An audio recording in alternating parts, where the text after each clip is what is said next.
So at what point? So I know you're very much into iRacing and sim racing. At what point in all of this does sim racing come in and become something that you do when you're not at the real track? Yeah, I have, and you can kind of reference my sim rig progression that I sent you, Tyler.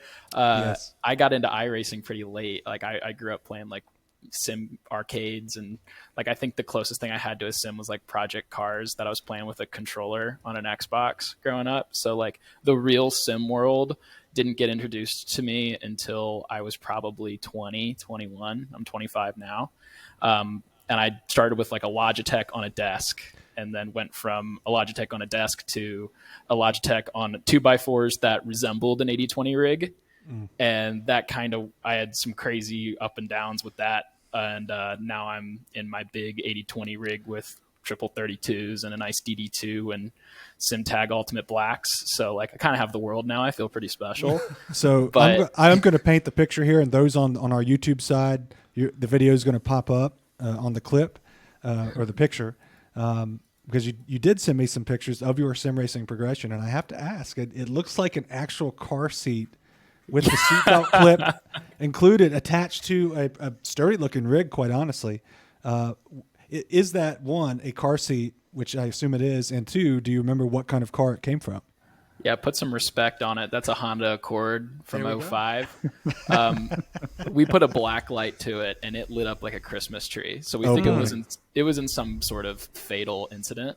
Oh boy, Yeah, it's cursed. Sat on that for like 2 years. Oh no! Wow. Yeah, I have a rig just like that. So it's all wood, but it's solid. My buddy built it for me, and you can put a DD on this thing; it will not flex. Like, it's solid, and it's got a car seat on it too, but it's from like an '84 4Runner.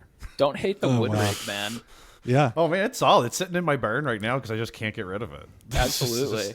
Yeah, I had to sell mine for $50, and somebody was like, "Are you sure? Like, you shouldn't be paying me to take this?" And I'm like, "I swear."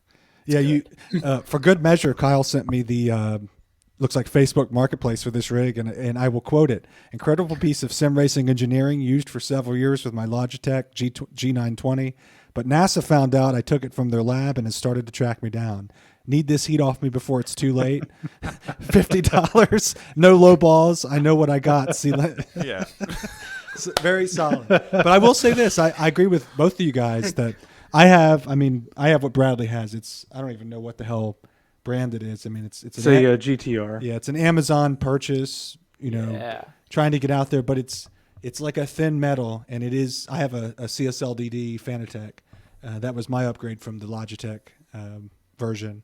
And it does have a little bit of flop to it, and I find myself very neurotic about that kind of shaking. At one point, one of my screws in the past few months actually loosened up, and I was racing, I think the LMP2, which is very gritty on the wheel with the high downforce, and it kind of popped up a little bit, and I was just beside myself. Like, this is the realism. What realism I had to any degree has completely gone because my wheel is flopping up and down. So I ended up just retiring out of that race. But it happens in real life too. In Sebring, we cut a wheel in half. So just chalk it up to an extra layer of realism.